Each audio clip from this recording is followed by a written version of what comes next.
මම අද ඉන්නේ ධර්මයුද්ධය 3 මුහුරත් ඔළුලේ. ඉතින් ධර්මයුද්ධය 3 කියන්නේ මට මගේ ජීවිතේ ලැබිච්ච හොඳ අවස්ථාවක් කියලා තමයි මම හිතන්නේ. ධර්මයුද්ධය 3 වගේම 1 2 අපි ගත්තොත් මේ චිත්‍රපට දෙකම ආදායම් වාර්තා බිඳ දැමූ ලාංකීය සිනමාවේ බ්ලොක් බ්ලාස්ටර් මූවිස්. ඒ වගේම මේක ගත්තොත් මේ කාස්ට් එක ඉන්නේ ප්‍රවීණයෝ. ඉතින් පොඩි චකිතයක් තියෙනවා මගේ හිතේ මේ චිත්‍රපටය කරන්න. පොඩි බයක් තියෙනවා. ඒ වුණාට ලොකු ආසාවකින් ඉන්නවා ප්‍රවීණයොත් එක්ක කොහොමද මේක කරන්න කියන එකත් එක්ක. හරිම සතුටුයි මේ චිත්‍රපටයට ආරාධනා කරේ මට අනුජ ජයවර්ධන මහත්මයා සහ සුනිත් ලොකුහෙවගේ මහත්මයා ඇතුළු සිරස මාධ්‍ය ජාලයේ හැමෝටම ස්තුති කරනවා මාව මේ චරිතයට විශ්වාස කරාට. ඉතින් අලුත් මුහුණුවරකින් අලුත් චැලෙන්ජ් එකකින් අලුත් චරිතකින් ධර්මයුද්ධය 3ට මම සම්බන්ධ වෙනවා. ලොකු වෙනසක් කරන්න බලාපොරොත්තු වෙනවා. දැන් සිටින් අපිත් එක්ක කියලා ආදරෙන් ආරාධනා කරනවා. ස්තුතියි. ධර්මයුද්ධය 3 චිත්‍රපටයේ අද මුහුරත් තුළ ඉතින් මටත් මේ චිත්‍රපටයට සම්බන්ධ වෙන්න ලැබුණා. 1-2 ප්‍රේක්ෂකයන්ට නැරඹුවා. තුන්වෙනි චිත්‍රපටයට මට ආරාධනා කළා අරුණ ජයවර්ධන අධ්‍යක්ෂකවරයා. ඉතින් සිරසත් එක්ක මේ සම්බන්ධව ලැබිච්ච එක ගොඩක් සතුටක් තියෙනවා. ඉතින් මෙහි මාගේ චරිතය මම හිතනවා මම ආදරණීය වගේම වෙනස්. ඒ කියන්නේ loving and ready villain characters දෙකක් ප්ලේ කරන්න තියෙනවා. නිකන් මට හිතෙනවා ලොකු අභියෝගයක් වේවි කියලා. මනමාලයාගේ චරිතය. ඉතින් ආදරණීය ප්‍රේක්ෂකයන්ට කියනවා ධර්මයුද්ධය 3 තවත් ධර්ම 1-2ටත් වඩා තවත් ඉහළට යයි කියලා හිතනවා. මොකද ගොඩක් ටාගට්ස් එක්ක මේ වැඩ කටයුතු කරන්න. ඉතින් ලොකු ටීම් එකක් සම්බන්ධ වෙලා ඉන්නවා. ඉතින් ධර්මයුද්ධය 3 තව තවත් ඊටමත් ඉහළම තැනකට යයි කියලා බලාපොරොත්තු වෙනවා. ජය වේවා හැමෝටම. එහෙනම් නුදුරේදීම ඔබට ධර්මයුද්ධය 3 නරඹන්නට හැකි වේවි. බොහොම ස්තුතියි. ධර්මයුද්ධය 3 චිත්‍රපටයේ මුහුරත් උළෙලේ තමයි අපි දැන් ඉන්නේ. ඉතින් ස්ටයින් ස්ටුඩියෝස් සිරස. ඉතින් ඒක මේ මම හිතුවේ නෑ කවදාවත් ඒ කියන්නේ මේ චිත්‍රපටියේ එක පළවෙනි කොටසට සම්බන්ධ වුණාට පස්සේ දෙවෙනි කොටසක් එයි කියන එකත් හිතුවේ නෑ. ඉතින් දෙවෙනි කොටස කරපුවාම තුන්වෙනි කොටසක් කරයි කියලා හිතුවේත් නෑ. බලපුවාම මේක දිගින් දිගට යන කතා මාලාවක් වගේ පේන්න තියෙනවා. ඉතින් රටේ ප්‍රේක්ෂකාගාරය පිළිගත් චිත්‍රපටයක් කතාවක්. ඉතින් ඒ නිසා මම හිතනවා ඉදිරියටත් මෙහි දිගටම කරගෙන යාමේ කිසිම අවුලක් නැහැ කියන එක. මොකද ප්‍රේක්ෂකාගාරය හුඟක් බලාපොරොත්තු තියාගෙන ඉන්නවා මේ චිත්‍රපටිය නරඹන්න. ඉතාම සතුටු දවසක් අද ශ්‍රී ලංකේය සිනමාවේ සියලු වාර්තා අලුත් කරපු ධර්මයුද්ධය 2 චිත්‍රපටයට පසුව එහි තුන්වෙනි නිෂ්පාදනය අද මුහුරත් තුළ පැවැත්වුවා. ඉතින් මම දිගින් දිගටම කිව්වා වගේ ධර්මයුද්ධය 2 චිත්‍රපටය සඳහා සම්බන්ධ වෙනකොට මට තිබුණු ඒ ඊටාම වගකීම සහ ඒ කුතුහලය පිරුණු යම් විදියක චකිතයක් තිබුණු යම් විදියක පීඩනයක් තිබුණු ඒ හැඟීම අදටත් මට එය දෙගුණ තෙගුණ වෙලා අද මට දැනෙනවා. මොකද එදා මට තිබුණේ ජැක්සන් ඇන්තනි කියන මහා රංගදරයා ප්‍රතිනිර්මාණය කරපු ඔහු නිර්මාණය කරපු චරිතය ප්‍රතිනිර්මාණය කරන්නට අද මට වගකීමක් තියෙනවා. මම විසින්ම ගොඩනගපු හරිශ්චන්ද්‍රවග ඒ බලාපොරොත්තු කියන්නේ හරිශ්චන්ද්‍ර කෙරෙහි තබපු විශ්වාසය නැවත වරක් එදාට වඩා හොඳින් තහවුරු කිරීමේ වගකීම මිශ්‍ර වෙච්ච දවසක්. ඉතින් එය මට ලොකු වගකීමක් සහ ලොකු එදා වගේ පීඩනයට වඩා මට ලොකු හැඟීමක් මට දැනෙනවා. ඉතින් මම එදා මගේ චිත්‍රපටි කණ්ඩායමෙන්ම මම ඒ සියලු දෙනාගෙන්ම මම උන්ගේ උදව් ඉල්ලුවා මේ සාර්ථක නිර්මාණය කරන්න. ඉතින් නිසක වශයෙන්ම උන්ගේ සහයෝගය මට ලැබුණා ඒ අවස්ථාවේදී. ඉතින් අදත් මම ඒ බලාපොරොත්තු මිශ්‍ර හැඟීමෙන් ඉන්නවා. ඒ වගේම සිරසට ස්තුතිවන්ත වෙනවා. ඉතා විශාල ප්‍රේක්ෂකාගාරයක් නැවත සිනමා ශාලාවට ටෙලිවිෂන් තිරයෙන් චිත්‍රපටි බලන්නට පුරුදු වෙලා හිටපු බොහෝ රසිකයන් ප්‍රමාණයක් නැවත ප්‍රේක්ෂකාගාරය වෙත ගෙන එන්නට ඔවුන් ඒ ගත්ත ප්‍රචාරණය සහ උත්සාහය මල් පරදරලා තියෙනවා. ඉතින් ඔවුන් සමග එක්ව වෙලා ධර්මයුද්ධය 3 චිත්‍රපටය වාර්තා අලුත් කරන අපිටම අපේ වාර්තා අලුත් කරන චිත්‍රපටයක් බවට පත් කරන්නට අවස්ථාව ලැබිලා තියෙනවා. ඉතින් ආදරණීය ප්‍රේක්ෂකයන්ට සහ ආදරණීය මාධ්‍ය සගයන්ට බොහොමත්ම ස්තුතියි අපි මේ තරම් දුර අරගෙන ආවට. ඔබ අපත් සමග දිගටම රැඳෙයි කියන බලාපොරොත්තුවක් තියෙනවා. ඉතින් කණ්ඩායමටම සුබ පතනවා සහ ඉදිරියේදී තවත් විස්තරات එක්ක අපි හමු. ඔව් අපි ධර්ම යුද්ධය පළවෙනි සිනමා පටය නිර්මාණය කරද්දී අපිට කොහොමවත් හිතුන්නේ නෑනේ දෙවන නිර්මාණයක් බිහි වෙයි කියලා. හැබැයි දෙවන නිර්මාණය අවසානයේදී මට කිව්වා මේ අධ්‍යක්ෂකවරයා මට ඉංගියක් දෙන්න කියලා මම මේ ගේම් එක අත්හැරලා නැහැ කියලා. ඒක මම හිතන්නේ ප්‍රේක්ෂකාගාරයේ හැමෝම හොඳට ග්‍රහණය කරගෙන තිබුණා. ඉතින් මට පහුගිය ටිකේ චිත්‍රපටයේ නරඹලා අවසන් වුණ හැම කෙනෙක්ම මගෙන් ඇහුවේ තුන්වෙනි කොටසක් එනවා නේද කියලා. ඉතින් ඒකෙන් මට දැනුණා මිනිස්සුන් කොයිතරම් ප්‍රේක්ෂකාගාරයේ කොයිතරම් සතුටින් බලාගෙන ඉන්නවද මේ වැළඳ ගන්න කියලා. ඉතින් මම විශ්වාස කරනවා දැන් මේ වෙනකොටත් ආදායම් වාර්තා බිඳෙන්න තියෙන ඉන්දියාවේ හිතේ නිසා මම විශ්වාස කරනවා ඒ පිටපතත් මම සැකවින් අහලා දැනගත්තා සුනෙත් මලින්ග සොහිරාගෙන්. ඉතින් මම ඒකෙන් දැනගත්තා මේ කතාව ඇත්තටම අපිට හිතන්නවත් බැරි වෙනම පැත්තකට ගමන් කරනවා. ඉතින් කොහොම වුණත් මම හිතනවා ඒ ගමන් කරන මාර්ගයේ ඇතුලේ වෙන නිර්මාණය අර පෙර නිර්මාණයත් අභිබවා යන ආකාරයේ නිර්මාණයක් බවට පත් වෙයි කියලා. ඒකට හිටපු අපේ නළුනිලි කණ්ඩායමත් ඊට අමතරව දැන් එකතු කරගෙන ඉන්නවා නළුනිලි කණ්ඩායමක්. ඒ හැම කෙනෙක් ගැන විශ්වාසය තියන්න පුළුවන් තත්වයක් තියෙනවා. ඒ වගේම අරුණ ජයවර්ධන අධ්‍යක්ෂකතුමා ගැන සහ සිරස ආයතනය ගැන විශේෂයෙන්ම අපිට කියන්න පුළුවන් ඕම් යමක් අත්ගත්තොත් කලේසියෙන් වින් කරලා මිසක් අත්හරින්නේ නැහැ. ඉතින් එහෙම එක්කෙනෙක් තමයි මම සිරස ආයතනයෙන් ආපු කෙනෙක්. ප්‍රේක්ෂකාගාරේ මාව වැළඳගත්තේ සිරස හරහා නෝනවර්ණි මහත්තුනි දාමිනී කියන නාට්‍ය හරහා. ඉතින් මගේ ජීවිතේ මම යම් තැනකට ඔසවා තිබ්බා නම් සිරස ආයතනයයි. ඉතින් ඒ වගේම ධර්ම යුද්ධය, ඒ වගේම 24 සීරීස් වල සම්මානයට පාත්‍ර වුණා. ඉතින් ඒ වගේම මගේ ජීවිතේ බොහෝ තැන් තියෙනවා සිරස මට ලබා දුන්නා. ඒ වගේ දෙකටත් ඒ විදිහමයි. දැන් මම හිතනවා තුන්වෙනි ස්ථානයට මාව දැන් ඔසවලා තියලා තියෙනවා. එතනදී මම හිතනවා රංගන ශිල්පිනියක් හැටියට මම මගේ පරිමේන් දායකත්වය දෙනවා කියලා. ඒ වගේම ආයතනයේදී අපිට ඒ දායකත්වයේ හැමෝම එකතු වුණාම ප්‍රේක්ෂකාගාරයට ඉතාම රසවත් චිත්‍රපටයක් රස විඳින්නට නරඹන්නට හැකියාව ලැබෙනවා කියන විශ්වාසය තියෙනවා. ධර්ම යුද්ධය 3 චිත්‍රපටයට ඉතින් 3 චිත්‍රපට අලුත් චරිතයකින් මටත් ආරාධනාවක් ලැබුණා. අරුණ ජයවර්ධන අයිතමා අධ්‍යක්ෂණය කරන්නේ, සුනිත් මාලිංග අයියා රචනයෙන් දායක වෙනවා. ඉතින් මේ ආදායම් වාර්තා බිඳ දමමින් ප්‍රේක්ෂක ගොඩක් ආදරය කරපු ධර්ම යුද්ධ 1-2 චිත්‍රපටයේ ප්‍රේක්ෂිකාවක් විදිහට තමයි මමත් එකතු වෙලා හිටියේ. ඉතින් හරි සන්තෝෂ වුණා ධර්ම යුද්ධ 3 චිත්‍රපටයේ චරිතයකට ආරාධනා ලැබුණාට.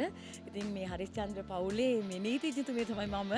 ඉතින් මම හිතනවා නීතිඥතුමියගේ කාර්යභාරිතා හොඳින් ඉෂ්ට කරන ඉතින් හොඳ නීතිඥවරියක් විදිහට මේ චරිත නිරූපණය වෙන්නේ. මම හිතනවා දැන් ධර්ම යුද්ධ 3ේදීවත් මේ ප්‍රශ්න ටික ඉවර වෙලා යයි. 1-2 3ේදී මේ ටික විසඳ ගන්න ප්‍රේක්ෂක බලාගෙන ඉන්නවා කියලා දන්නවා. ඉතින් ධර්ම යුද්ධ 3ත් බලන්න ප්‍රේක්ෂක ආදරෙන් එකතු වෙන්න. ඉතින් මම හිතනවා තවත් ආදායම් වාර්තා බිඳ දමින් ලංකාවේ සිනමාවට ලොකු කාර්යභාරයක් කරපු චිත්‍රපටයක් ධර්ම යුද්ධය. හරි සන්තෝසයි. සිරිස තමයි මේක නිෂ්පාදනය කරන්නේ. ඉතින් ධර්ම යුද්ධෙත් එක්ක එකතු වෙන්න සුබ පතන හැමෝටම ලස්සන කතන්දරයක් ඕගොල්ලන් අදට ගෙනේ. ධර්ම යුද්ධ 1 කියන්නේ ලංකාවේ ලොකු පෙරලියක් කරපු චිත්‍රපටයක්. ලංකාවේ වැඩිම ප්‍රේක්ෂක සංඛ්‍යාව නරඹපු චිත්‍රපටයක්. ඒත් එක්කම ධර්ම යුද්ධයේ 2 ඇවිල්ලා ඒ සියලුම වාර්තා බෙදහැලුවා. දැන් ආපහු සිරස මාධ්‍ය ජාලය ධර්ම යුද්ධයේ 3 කියන මේ ප්‍රොජෙක්ට් එකට අත තියලා තියෙනවා. කලින් තියපු රෙකෝඩ්ස් හැම එකක්ම බිඳින්න සූදානම් වෙලා ඉන්න ලොකු ටීම් එකක්. ධර්ම යුද්ධ 2 චිත්‍රපටයෙන් තමයි මම සම්බන්ධ වෙන්නේ මේ ෆ්‍රැන්චයිස් එකට. ඉතින් ඒ චිත්‍රපටිය ලංකාවම වැළඳගත්තු විදිය සහ වාර්තා බිඳහැලමින් ලංකාවේ තිරගත වෙච්ච විදිය සහ ඒ චිත්‍රපටිය ප්‍රේක්ෂකයින් වැළඳගත්තු විදිය නිසා ලොකු ආඩම්බරයක් තියෙනවා ධර්ම යුද්ධ 2කට සම්බන්ධ වෙන්න ලැබිච්ච එක ගැන. ධර්ම යුද්ධ 3කුත් කරනවා කියද්දි බලාපොරොත්තුවක් තිබ්බා මගේ චරිතෙත් ඒකේ තියෙයිද කියලා ප්‍රශ්නාර්ථයක් තිබ්බා. දැන් ඒකට උත්තරයක් ලැබිලා තියෙනවා. DIG විශ්ව ධර්ම යුද්ධ 3ේදී එනවා හරිස්චන්ද්‍රගේ පස්සෙන් ආයෙත්. ඉතින් ලොකු බලාපොරොත්තුවක් සහ උද්‍යෝගයක් තියෙනවා මේ චිත්‍රපටියත්. මෙතෙක් කල ධර්ම යුද්ධ 1 සහ 2කින් තියපු වාර්තා බිඳහැලමින් ධර්ම යුද්ධ 3 ප්‍රේක්ෂකයන් අතරට එයි කියලා ලොකු බලාපොරොත්තුවක් තියෙනවා. ඉතින් ඔයගලන්ටත් නුදුරු අනාගතයේදී චිත්‍රපටය බලන්න ලැබෙයි. ඒ හින්දා අපිට පළවෙනි චිත්‍රපටය සහ දෙවෙනි චිත්‍රපටය ලැබිච්ච ආදරේ ඒ විදිහටම ලැබෙයි කියලා විශ්වාස කරනවා. ධර්ම යුද්ධ 3ෙන් අපි හමු වෙමු. ධර්ම යුද්ධය 3 රූගත කිරීම ආරම්භ කිරීමට සියල්ලම සූදානම් වෙලා තියෙනවා. ඉතින් ධර්ම යුද්ධය 1 අතිසාර්ථකව දිව්වා, 2 අතිසාර්ථකව දිව්වා. ඉතින් 3 අනිවාර්යයෙන්ම කියන්න දෙයක් නැහැ, අතිසාර්ථකව දිව වෙනවා කියන එක විශ්වාසයි. ඉතින් සුනිත් මාලිංගගේ පිටපත, ඒතකොට අරුණ අයියාගේ අරුණ ජයවර්ධනගේ අධ්‍යක්ෂණයක්, බිමල් ජයකොඩි, ඒ සෙට් එකම ඉන්නවා, මමත් ඉන්නවා.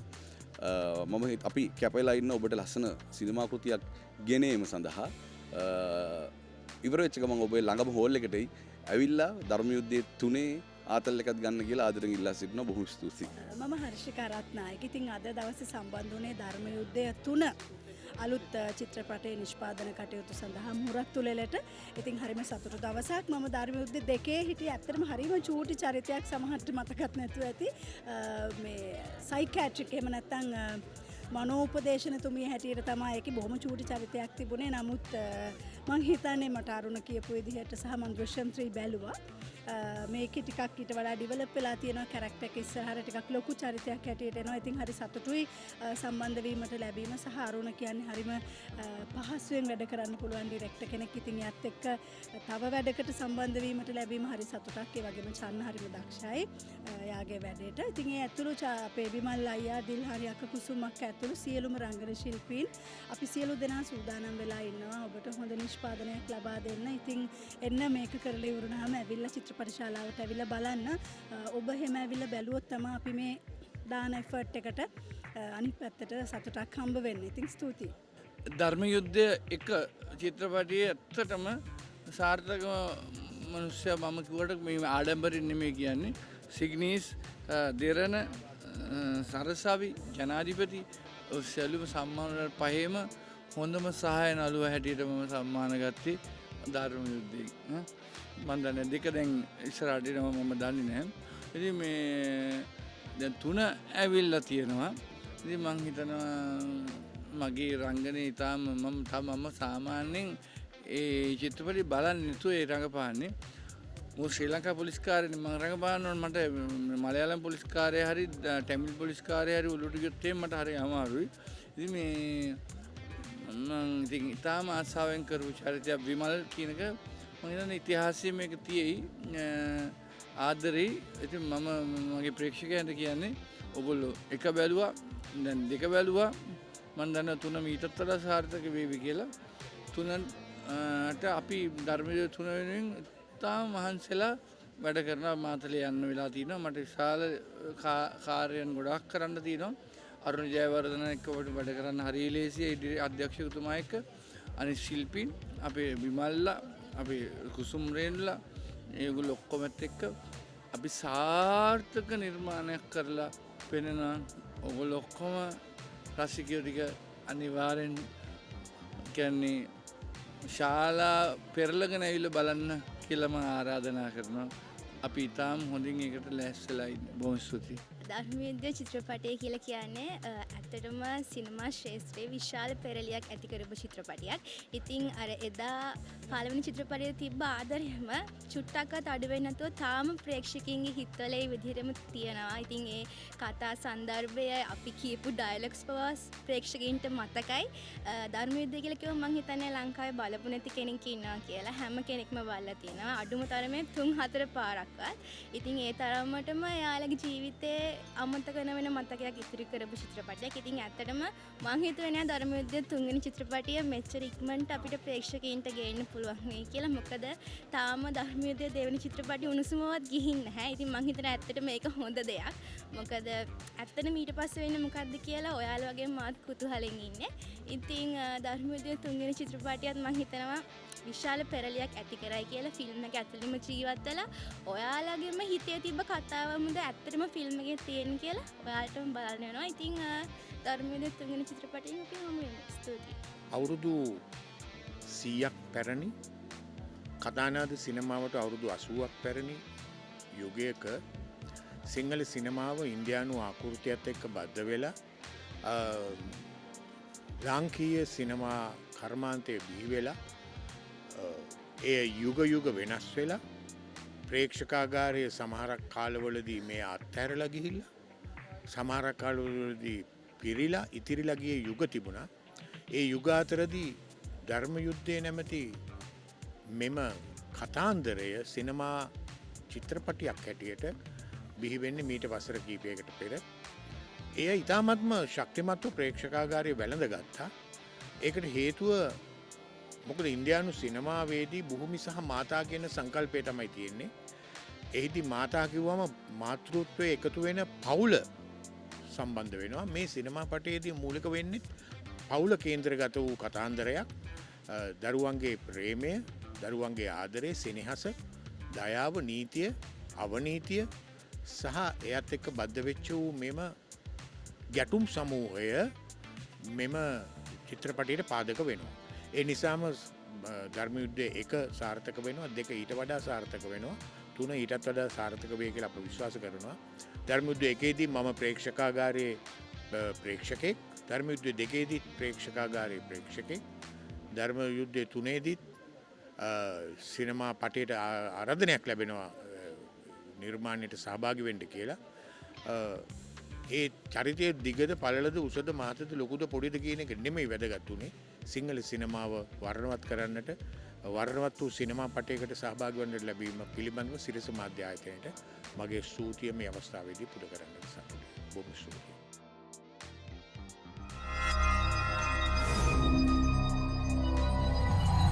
HU Creations.